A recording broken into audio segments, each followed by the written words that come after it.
रात के लगभग 10 बजे थे। घर के बाहर हल्की हल्की बारिश हो रही थी और कमरे में अजीब सा सन्नाटा था। राहुल बिस्तर पर बैठा था, लेकिन उसकी नजर दरवाजे पर थी, क्योंकि उसे पता था कि कुछ ही देर में उसकी पत्नी सुमन उसके लिए दूध लेकर आएगी। ये पिछले 6 महीनों से रोज हो रहा था। दरवाजा धीरे से खुला। सुमन अंदर आई। उसके हाथ में दूध का गिलास था। उसने मुस्कुराते हुए कहा, लो राहुल, दूध पी लो, फिर आराम से सो जाना। राहुल ने गिलास लिया, लेकिन आज उसकी आंखों में सवाल थे, क्योंकि पिछले कुछ दिनों से उसे लग रहा था कि सुमन दूध में कुछ मिलाती है। जैसे ही राहुल दूध पीने लगा, उसकी नजर अचानक सुमन के हाथों पर गई।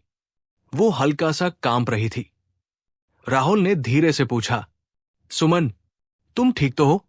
सुमन ने तुरंत नजरें झुका ली। हां, मैं बिल्कुल ठीक हूं। लेकिन राहुल को उसकी आवाज में डर साफ महसूस हो रहा था। उस रात राहुल ने दूध पी लिया, लेकिन उसके मन में शक का तूफान उठ चुका था। अगले दिन राहुल ऑफिस से थोड़ा जल्दी घर आ गया। घर के अंदर सन्नाटा था, लेकिन किचन से हल्की आवाज आ रही थी। राहुल धीरे धीरे किचन के पास गया और उसने देखा सुमन दूध के गिलास में किसी बोतल से कुछ मिला रही थी। राहुल का दिल जोर से धड़कने लगा। वो तुरंत पीछे हट गया ताकि सुमन उसे देख न ले। उसके दिमाग में सिर्फ एक ही सवाल था, क्या मेरी पत्नी मुझे जहर दे रही है? पूरी रात राहुल सो नहीं पाया। उसके दिमाग में एक ही ख्याल घूम रहा था, अगर सुमन मुझे मारना चाहती है तो क्यों?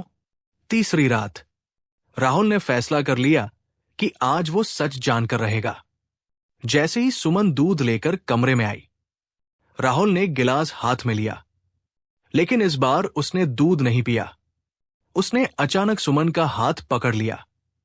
सुमन, सच बताओ, इस दूध में क्या मिलाते हो? सुमन का चेहरा सफेद पड़ गया। उसकी आंखों में आंसू आ गए। तुम ऐसा क्यों पूछ रहे हो? राहुल की आवाज अब थोड़ी तेज हो गई, क्योंकि मैंने अपनी आंखों से देखा है, तुम दूध में कुछ मिलाती हो। कमरे में अचानक खामोशी छा गई। सुमन की आंखों से आंसू बहने लगे। वो धीरे से बोली, हां, मैं दूध में कुछ मिलाती हूं। राहुल का दिल जैसे टूट गया। उसने गुस्से में कहा, क्यों? क्या तुम मुझे मारना चाहती हो? सुमन जोर जोर से रोने लगी। नहीं राहुल, मैं तुम्हें मारना नहीं चाहती, मैं तो तुम्हें बचाना चाहती हूं। राहुल चौंक गया। बचाना? किससे? सुमन कुछ सेकंड तक चुप रही। फिर उसने वो बात कही जिसने राहुल की पूरी दुनिया हिला दी। सुमन बोली, 3 महीने पहले तुम्हारी मेडिकल रिपोर्ट आई थी। डॉक्टर ने कहा था कि तुम्हें एक गंभीर बीमारी है। राहुल हैरान रह गया। क्या? लेकिन मुझे तो किसी ने कुछ नहीं बताया। सुमन ने आंसू पोंछते हुए कहा, क्योंकि मैंने डॉक्टर से कहा था कि वो तुम्हें कुछ न बताए। मैं नहीं चाहती थी कि तुम डर जाओ। राहुल की आंखें फैल गई। तो दूध में क्या मिलाती हो? सुमन ने कांपती आवाज में कहा, वो एक आयुर्वेदिक दवा है जो डॉक्टर ने दी थी।